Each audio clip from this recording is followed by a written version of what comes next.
Hello, beautiful people. A very welcome to you. And it's been a while, yeah. Yes, it's been a while. I've been caught up with physical activities. Been really, really busy in the last 3 weeks.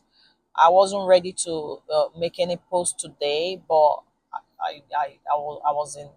I just came out from somewhere, and the discussion we had there is compelling me to quickly drop this video. I wouldn't like this video to be too long, but heavens help me, because we had not a heated argument, but the kind of thoughts that were flying out around this topic called legacy, living legacy, for your children.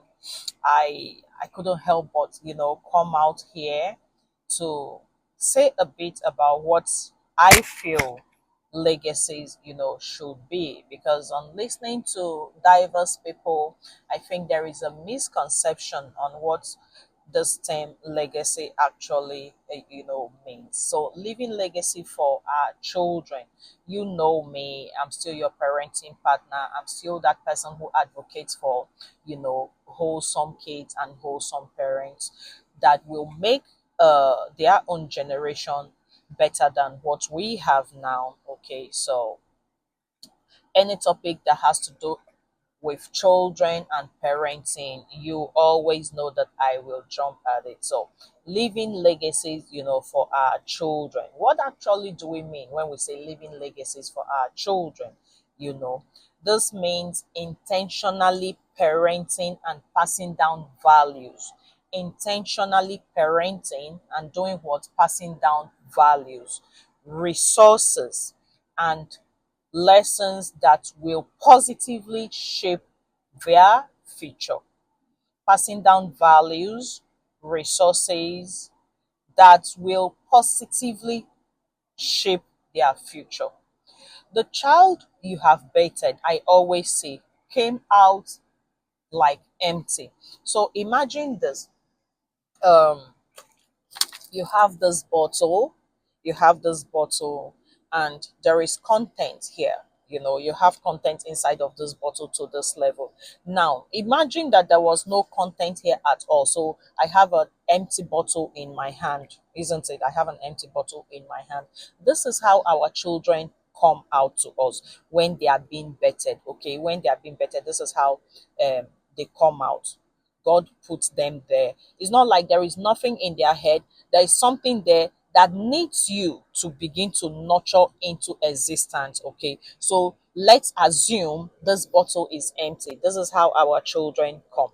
Now, from the first day, from that, no, the 0 hour of their existence, that's when your work begins as a parent. That's when the legacies you are to leave for your children, you begin to impute those legacies from that 0 hour that your child is being bettered. So here, this bottle is empty. This is our child who has just been bettered into our hands. Okay. Now, the values, the resources, the knowledge that you already have, that belief that drives you, that thing that keeps you guided in integrity, good character, um, proper values, right?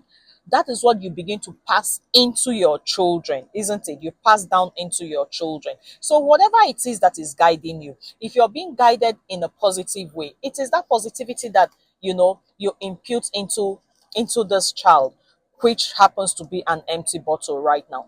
If you're being guided in a negative way, it is what you have inside of you. There's something we always say: you can't give what you do not have. Okay, so whatever it is that is inside of you, that's what you begin to pass on. But when we talk about this topic, legacy, like leaving legacies for our children, some people have this mentality of, oh, big buildings, cars, I don't know, physical things, that these children, if properly guided, if the right values, the right resources, knowledge are being imputed into them, these are things that they can, acquire at some stage for themselves. But the moment we talk about legacies, these are the kind of things that play into people's mind. From this discussion I said we were having, you could see people calling out names of people who passed and they left estate, they left fleet of cars. In fact, this conversation was bettered from a trending video right now of a man who died in 2002. They said he was a philanthropist in Kano. I'm sure you would have seen the video all over the internet right now. So they just went into his mansion. They said the mansion, he used 10 years to build and complete that mansion. So after his death, I think maybe a few days ago, his children did a video of the fleet of cars. All of them are Mercedes cars, packed in that garage. They are now covered with um, dust. They look old. They are no longer the new model of Mercedes and all of that. And I hear the man used to have a huge part of shares with Mercedes. So there was a new each time there was a new product, a new Mercedes model, it was being gifted to him, as a gift because of the kind of huge stock and shares he had with Mercedes. So this is the thing that is trending. And then the conversation I had with this group of people was bettered out of this trending video. And people are talking about legacies as real estate. No, no. For you to parent a wholesome kid, that your child will grow up and have a voice in his generation, please do not think of legacies as fleets of cars. Do not think of legacies as living real estates for your children. Impute values, impute resources, impute proper knowledge into your children. That is the legacy you can leave for your child. That when you die today, you die tomorrow. That child is so independent that he is thriving on his own. He is able to stand. The child is able to stand. Why? Because a lot was imputed into that child. Look, when the Bible says, train up a child in the way he should go, and when he grows, he will not depart from it, the Bible is not missing words. The Bible is not a liar. It beats my imagination to hear adults think of leaving legacies for children as fleets of cars. It beats my imagination. It beats my imagination. Now, I'm going to be calling out some of the best legacies you can leave for your children if you want to parent right, if you want to raise a wholesome child, and because you are also a wholesome parent. The number one legacy you can leave, impute into the life of your child is love and presence. You must love your child, and then you must be present in the life of your child right from that 0 hour I mentioned earlier on. From the time that child is bettered, you must make an intentional decision that you're going to be present in the life of your child, thereby nurturing and guiding. Okay, all you are doing is holding the child's hand, and you're working with the child to become a better person. um the next legacy you want to leave for your child is the legacy of wisdom and knowledge. Wisdom and knowledge. Wisdom and knowledge. Some of us who have toddlers, they are still really small. You talk and talk and talk, and it looks as if nothing is going into the child. What you said, do not do, is the thing that child is going to do the next minute. Do not give up. That child is taking in everything. By the time the child gets to, say 13, 14, and you begin to see him live out all the things that you were talking about, that's when you become proud of yourself that you never gave up. Okay, wisdom and knowledge, always speak in wisdom and knowledge into the heart and minds of your children. The next thing I would like you to look at is the legacy of purpose and cause. Purpose and cause.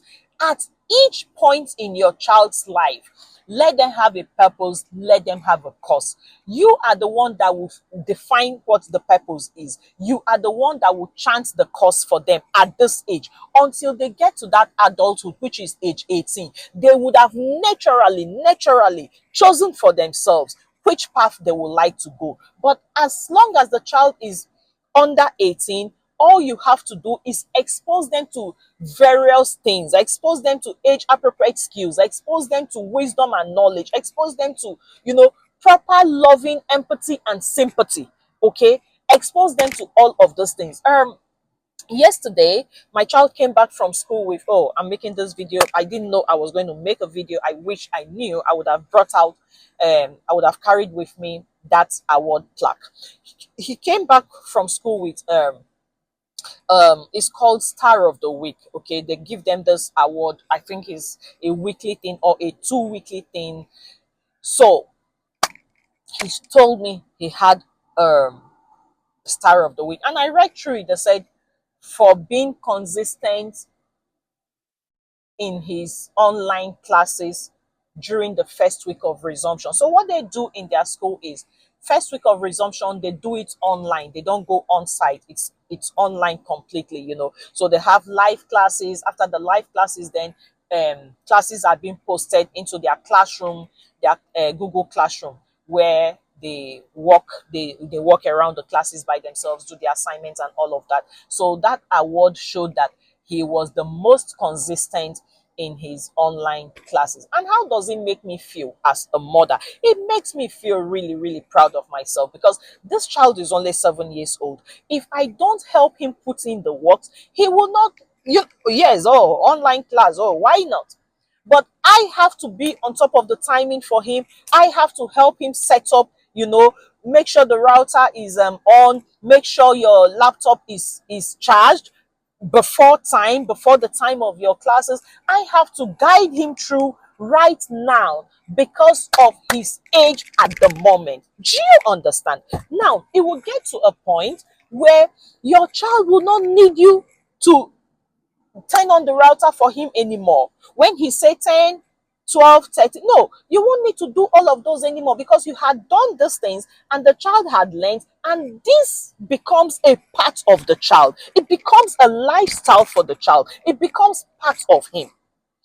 Some of us, we don't have the culture of reading. It's only now that we are adults that we know there is so much reading can do for you, that we try to pick up a book and read. But there are some children who were brought up in the reading culture.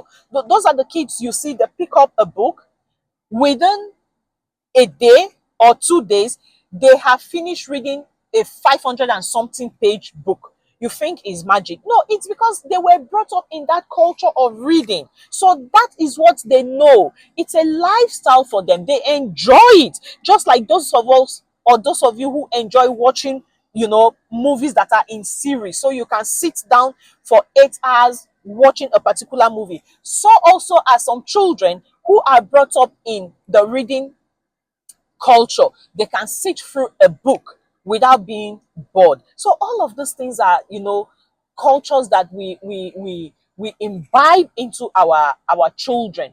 They cannot do it by themselves. These are the legacies you should put in, not the legacies of cars, not the legacies of living buildings, real estate.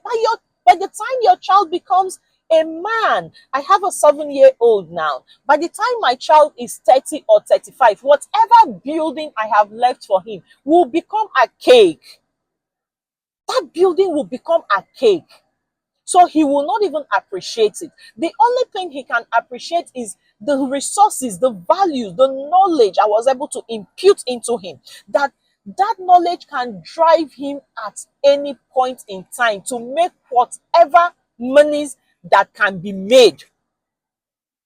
Okay?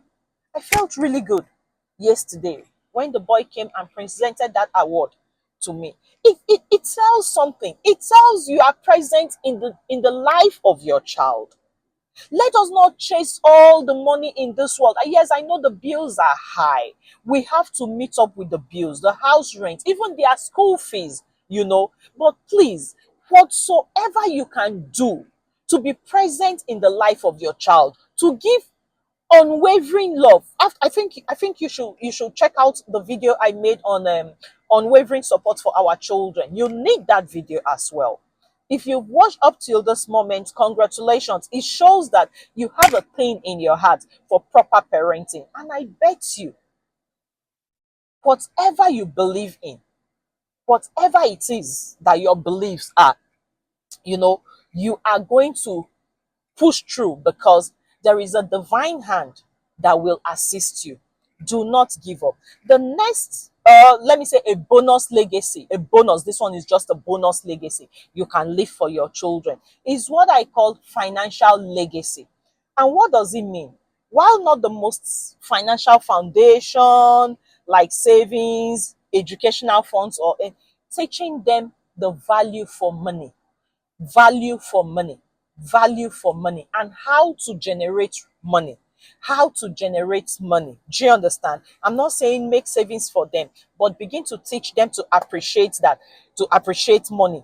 That this is how money is being made, this is how you spend, you know, um, um, making them understand the difference between a want and a need. A want and a need. You know, I was shocked when in my son's exam paper, I think that subject is PSHE. They gave them a number of items, and then they said they should now separate those items into your want and your need, into your want and your need. And I looked at what the child did. I was shocked. I was shocked. You know, he put food under a need and he put toy under a want. I think I'm going to look for that exam script, snap it, and then send as a post into this channel so that you can check it out. All of those things I'm saying, these are things that are practical in my home. These are things that I do, and I see that they are working wonders in the life of this little child. And I challenge you, do not sit back. Do not parent lackadaisically. Parent intentionally, parent wholesomely, parent with a determination and a focus. That is the only time you can chant a cause for your children. See you in my next stop by. I hope this was a powerful one as always. Thank you.